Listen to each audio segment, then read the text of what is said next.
I promise conversations you don't get many other places. This is the beginning of that trend. If the morning wasn't unique and special enough, just wait. So I'll turn the floor over to our good friend, David Kirkpatrick. David, take it away. Give us the future of VR. Hi, everybody. I'm David Kirkpatrick. I'm a journalist, and I have a company called Techonomy, and I love moderating, and I love this conference, and I was congratulating Rob walking down the stairs before on how good so many sessions have been, and it's an honor to be doing another one. And this is a session on a topic that, to be frank, I was a little skeptical about when Rob asked me to do it because, like Julian, I'm a journalist. I've been covering this stuff for decades, as he has. As you'll hear in a second, I'll introduce these guys. But you know, VR and AR has waxed and waned so much that it's easy to be cynical about it. But hopefully you won't be as cynical after this conversation because I think you'll see there is so much still to say about what is really possible with what I think all four of us would agree is inevitably the next stage of interfaces for interactive digital computing at some point. It's a matter of, does that next stage happen in a year, in 5 years? Probably yes. 10 years? Maybe. Certainly something more dramatic than this is one thing I would say. We're not all going to be having bad posture staring at rectangles of glass forever. It is often thought to be the case that we are. But I think all of you would probably recognize interfaces change, computing changes, and this, however popular it has become and transformative on the planet, it's not the end point. So this is related to where it may go next. So let me introduce our panelists. Rosario Casas is a Colombian living in New York who is a longtime business person, investor, entrepreneur, who, because of work she was doing in Colombia with various forms of industrial investment, discovered there was a problem, if I could just summarize, with training of workers and got really excited about the potential of VR tools to train people for things like utility work and is now basically building applications to help specifically utility workers, which she told me 80% of American utility workers will retire within the next 10 years, like the line people that fix the lines when they fall down after the most recent hurricane, which is too common. Next to her, Julian Dibbell is, like I said, a former journalist. He's now a lawyer after covering technology for Wired for, what, 20-some years. He went back to school to become a lawyer, and he's now a technology lawyer, which is pretty unusual and honorable and impressive. But I can, as a journalist, I can see that might happen. Then Sam Glassenberg is a longtime game expert who comes from a family of doctors to the point that he was always sort of shamed in his family for not being a doctor. But he was at Microsoft, he's been at all kinds of companies, LucasArts, as he initially, well, he'll tell a little story how he got into it, but sure. He is now running a company called Level X, which is using simulation and increasingly VR to train medical professionals on sophisticated procedures. So in a way, what Sam and Rosario are doing is very related. They're both using technology to help people learn to do complicated things more rapidly using VR. But I think all four of us, what I hope the conversation will do is not get too bogged down in specific applications, but to look at this whole thing as a possible transformative trend and to contextualize it. And maybe, Julian, if you could start, because you've been following this more closely than me, because it was clearly a specialty area for you for many years. I've just dabbled in it myself. Why do you think, where do you see VR and AR right now in the history of computing?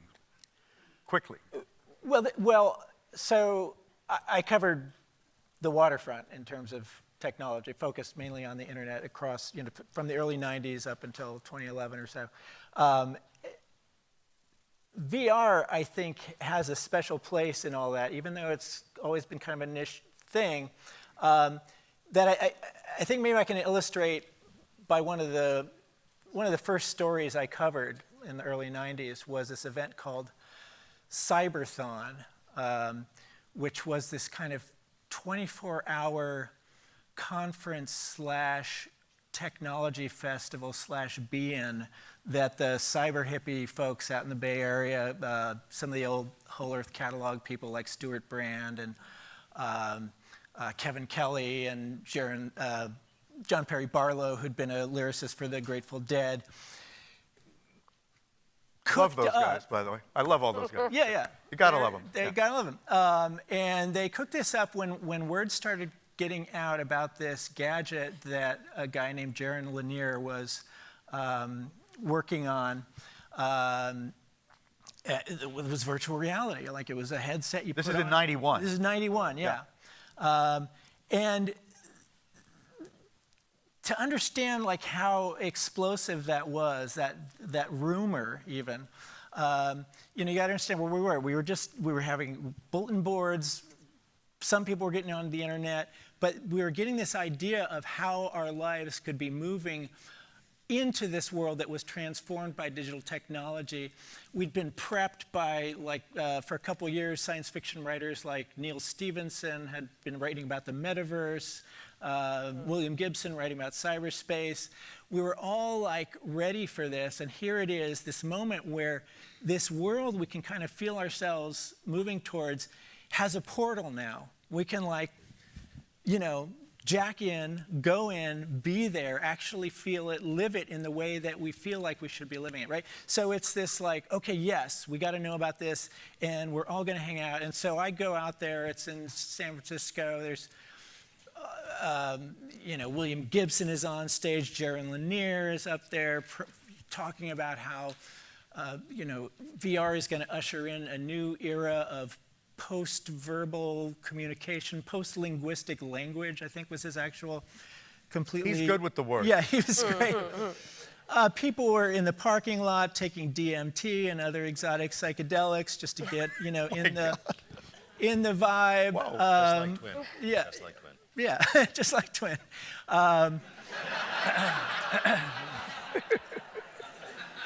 Sam, you know what he's talking about. And then the highlight was you got to go, like, they could only demo the VR for like 3 people at a time.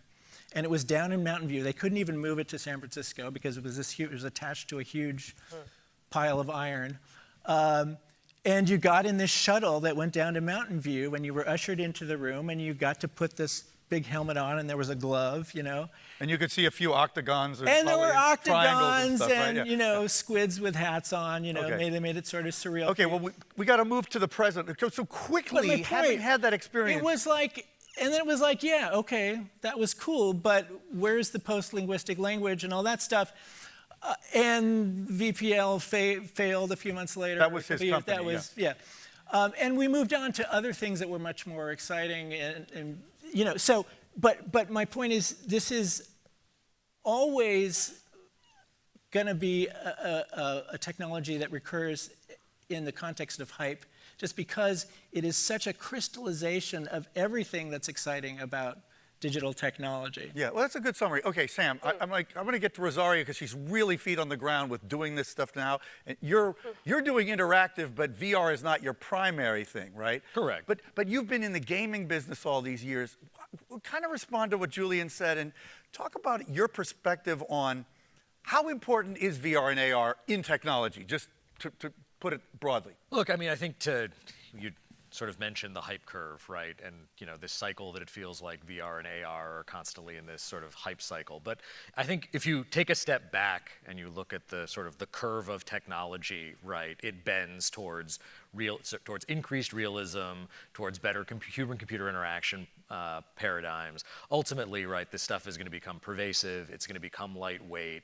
You know, you're not going to be strapping a brick to your head anymore. You're going to be putting on a pair of glasses, right? I think if we look past the, you know, all right, so Oculus made an announcement yesterday. Oh, they made kind of a middle ground new headset. If you look past that, right, and you look at the 5 to 10 year horizon, and you follow Moore's law, and you follow the trends that we're seeing in miniaturization and optics technologies and everything else, you're going to be able to put on a pair of glasses and have a VR experience, have an AR experience, walk around, ride your bike, have Google Maps projected down the street, right? These are things that are going to change. I mean, obviously the entertainment industry, we're going to jump on this stuff first. We always do. But I think this is going to have some broad impact on the way people learn and the way people explore and So let me ask you this. Do you take it as a given that in some sense, the successor interface to this is going to be some kind of version of AR, VR, something or other? Definitely AR. Yeah, AR. There's no question. Like this. And it will be probably with glasses? Yeah, I mean, we had a discussion earlier about brain-computer interfaces, but to date, there's really nothing that doesn't involve shoving a chip in your head, and I'd like to think that's a high bar. No, but as I was mentioning on the prep conversation, which you were not part of, Yes. there is a new technology that is being explored in several places, notably by Mary Lou Jepson, which basically uses LED lights into your brain and can detect brain cell oxygenation and basically tell when brain cells are firing, Yep. and can basically pattern match what's happening in your brain to databases of previous brain activity and begin to really see what's happening in your brain. Now, that's not visual, but she believes firmly in brain-to-brain communication is not that far down the road, and she will be at Techonomy demonstrating the early version of this on her dog in November. But anyway. Have you? Well, hold on a second. Have you tried that headset? No, it's not really commercial. Yeah, No. I think like. But the idea is the technology exists that you could envision maybe working. Well, okay, so I'm big into like, you observe the trends, Yeah. right? So I can tell you, based on the last few decades, what a VR or AR headset might look like in the next 10 years based on what we already see as trends. Yeah. What I will tell you is like, being able to actually go into the brain and communicate with it, those trends are amazing. You're going to be able to augment your memory and have Google as your extended memory is going to be fantastic. In terms of being able to get into the brain from the outside, we're really not sure what you're going to even be able to achieve there. I've tried on a dozen of these headsets and to go to Julian's point about the rhetoric over the years, I remember interviewing Ray Kurzweil in probably '98, where he basically asserted that we would all have basically micro devices implanted at each brain cell in our brains somehow. I don't know how he thought it would happen. it was going to be nanotech. But I remember, it was a nano the blood- thing. It was like through your bloodstream, they'd all get aligned. And I remember talking to a guy who was a pretty serious expert on electromagnetic fields.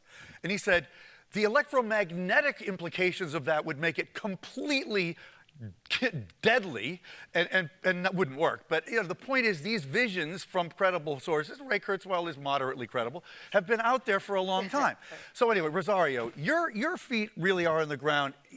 It is true, you were telling me about yesterday, Oculus announced the $350 headset with no tethering to a PC, which is a big breakthrough, that is, you said, better than the one they were selling 2 years ago that was tethered to a PC, which was $2,000. So clearly progress is happening very quickly. Talk about how you see the landscape, the commercial landscape for potential here. Well, I really think that virtual reality and augmented reality will be like the place where analytics will be. It's a visualization tool for analytics, for data. And if you see the world, how we see and how we understand in a natural way, we see 360. And VR and AR are really digital expressions of 360 content. Then, if we can mix both things in a correct way, we can, for example, in the training thing, we can use video game techniques to track exactly my movement, learning to do something, and I can improve the processes itself. That's one of the things. I really think there are many areas of where still mobile will be the game and the play for a long term. What will be? The mobile will be mobile, yeah. will be still the tool, because it's easy, because everybody has one. And augmented reality, is that the reason why augmented reality is having more users? Because it's easier than having the headset. But the way we are creating the content in VR also is really interesting for many other industries, then I don't think VR will be behind.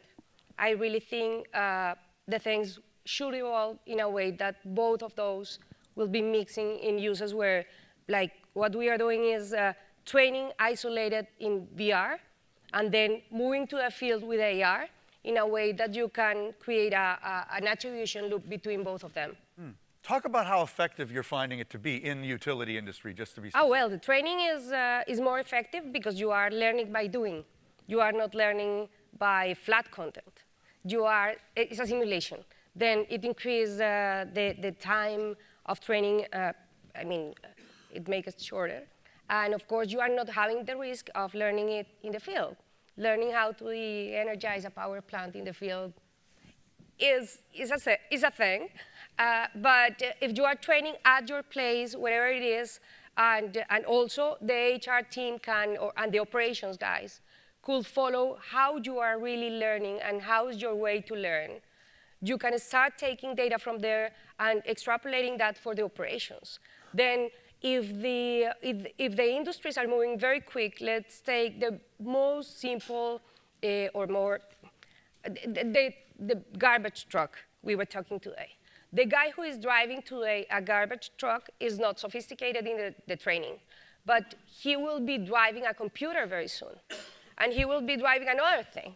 Then how are we training that people in a scalable way that we can learn from that, and that way the companies will think that is, or will feel that is worth it to invest in that training?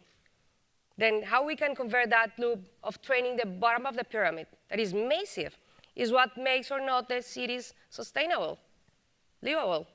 So in other words, bringing more workers along with as the economy changes, you don't see any other way to do it with this. Yes, I don't see it. So Sam, you're doing something very related.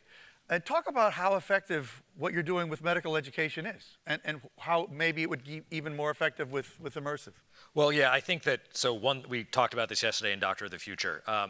The healthcare industry and medical training is still a few decades behind where we are in the video game industry. And that's before you strap a brick to your head, just in terms of the graphical fidelity and also the neuroscience of really understanding how to engage an audience and how to change their behavior, right? What we're finding, we've brought hundreds of thousands of doctors, play our games on mobile. Tens of thousands have done AR experiences. We have, and then a few thousand have done VR experiences. Ultimately, the way doctors learn today, especially when they're in practice, there's a new device or there's a new procedure, right? The way you do it is on live patients, right? There is no other way to do it, right? Especially, I don't mean to get gross, but like cadavers can't bleed and can't present difficult, interesting scenarios, right? Or, rare or complex scenarios that you might only encounter once in 200 surgeries, right? So the only way to do that is with technology, and we have that technology in the games business, doesn't exist in healthcare. We've got to close that gap. Well, you demoed for me backstage on your phone an app. I mean, these apps are, what he's doing now, what was that? What specialty was that for? That was gastroenterology. That was a colonoscopy. What was that, an intestine? That's the best. That was an intestine? That was a large intestine. Okay, he went into the large intestine, and let me just tell you, I said to him, we should have probably had it on video. It looks like you're inside an intestine. Oh, yeah. You can pick where your suture goes, and it bleeds there as if it was real blood, and it looks incredibly accurate, and you can do anything, and whatever you do accurately is reflected in the video image as if it was really happening. That has got to be a breakthrough from a training point of view. Yeah, and that's still on a flat screen. It's on a phone. Yeah, we have a lot of meetings with doctors and folks where they're like, I had no idea such a thing existed or was possible, and I still don't believe it's running on a phone.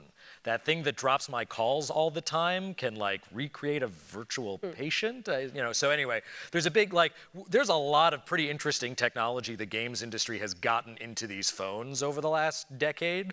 People aren't really we're only scratching the surface on what we can do with this stuff outside of Real quick, I want to go to Julian, but are there a lot of other gaming experts who are moving to other industries, applying the gaming methodologies and mindset to things like this? Or are you unique? No, well, so in healthcare, not nearly enough.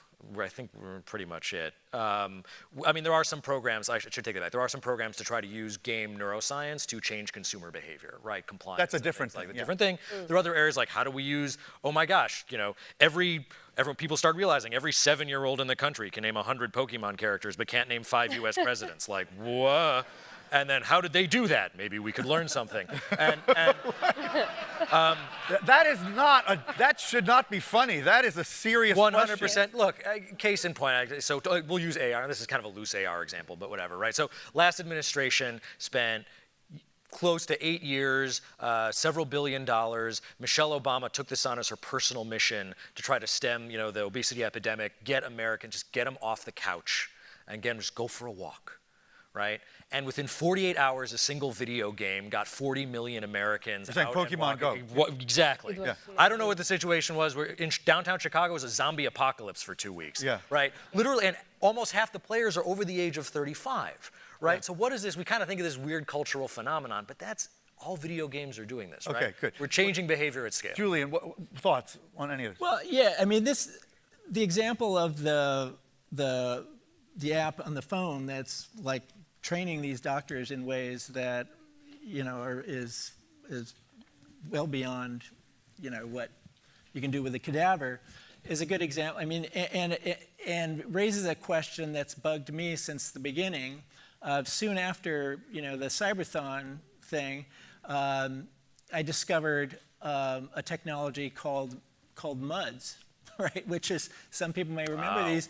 These were like graphical Multi-user dimensions. Multi-user dimensions is what, yeah, and these were textual virtual worlds. You would, you know, if you played the adventure, you log in, you type, you know, go north. This is 15 years ago. Right. Yeah. This was 20 years. This is like, he's been Well, around they continued for a while. Yeah, yeah. Give the games There's- industry some credit. They're still out there. Sorry. I generally don't, but go on. And the interesting thing was discovering that and discovering some of the communities that had arisen in these online spaces that were just, they mapped physical places, and you could move by saying, I go here, I go here. You would say, look at this person. You would see like whatever description they'd given themselves. And immediately I felt this is so much richer an experience than what I experienced in Jaron Lanier's lab. A richer sense of immersion. Even though it was on a flat, that was just on Right. a PC or whatever. Yeah. Right. And yet, so I see, obviously, for the purposes of things like training, if you can get people to experience the procedurality of what they're doing, and computers are great for this, you know, you go here, this happens, you go there, that happens. What are we adding beyond, you know, what we've had since, you know, 1985? You could do that. You could put it on. Now you can put it on a phone. What are we adding when we put on the headset? When we jack into the optic nerve someday, you know, 15 years from now? Why does it matter? Why does this excess of realism, so-called, matter when what you really want to get at is the procedural feeling of a process? I mean, I'm not I trying think to both take of your it down. co-panelists have thoughts. Go ahead. But we're going to get some disagreement on this panel. Get some. Okay. Oh. So I would say, no, it's suspension of disbelief, right? It's like ultimately, right, the dream is to be able to recreate, you know, if, you know, my last company did video games for Hollywood movies, right? And so, you know, there, right, you know, you have an incredibly talented director or author, you know, Suzanne Collins, author of The Hunger Games, has this whole universe in her head, right? And this becomes a much more compelling and engaging, well, I didn't use the word engaging. Let's say it's a much easier way to create that emotional attachment and that immersion in the world, right? So yes, you could just read the book. That's one way to do it, and your imagination gets to work, right? But then you can watch the movie. Then you can actually interact with it in an interactive way and participate as an active participant in an interactive universe. And then you can put a headset on, right, and actually wander around, and all of your senses, which is, you know, where you're getting all of your, you know, all your input, right, is now part of that emotional experience. And so it just, you know, it moves along the curve. Yes, of course, you get all this from reading a book, right? But ultimately, right, there is some, you know, you are able to increase the level of, you know, emotional attachment to that universe exploration. You can create a more compelling experience. Rosario. But I also think something is not just that. Is technology for what? is not, is not just the experience of feeling better, doing better, but for what? It depends. That's why my bet is industrial use, massive training, because when you are having that experience, that could be better than others before, as it is a 3D, real movement and so forth, with Internet of Things, all the equipment, machinery, whatever, I can start creating value for the companies, but also for the people who is working there. Then it's not just the experience per se, it's the technology for improving the world and the industries, the other industries. Not to mention helping people stay employed at a time of extraordinary change in the work. And the company is adding value, Look, using this for value generation. Yeah, look, and this is all it's certainly very gratifying and meaningful. Right now, we're making games to help doctors, treat patients better, right? That being said, that doesn't mean that it's not meaningful and fulfilling to help an artist, right? Like who has a beautiful vision of some universe they want to create, enable them to create that, or and creating a new storytelling medium, right? Sure. I mean, this is human endeavor, right? How can we enable people to tell better stories and share them with a broader audience in a more interactive and compelling way? Unfortunately, the time clock shows we are out of time. But one of the things that's interesting, Julian and I were discussing before, video calling. You really realize we've had all this rhetoric over decades about VR, right? When it actually becomes transformative, we may not even notice it. Because, we were talking about how, VR, video calling was such an amazing possibility for years, and now we just get on and we goddamn do a stupid FaceTime and we barely think about it, right? And it's not even, doesn't feel that transformative. It's just part of the landscape that we live in. So probably this stuff will just get sucked into other stuff, even in ways we can't predict now, right? Sure. Yes. But do you all three agree that in some fashion, some form of immersive interface is the future? Completely. Period? It's part of it, definitely. A future. Can I Okay, a future. adjust it? But you think it's Yes. All right. I think so. Well, wish we had more time, but thank you all so much. Thank you. Thank you. Thank you. That was fun. Thank you again.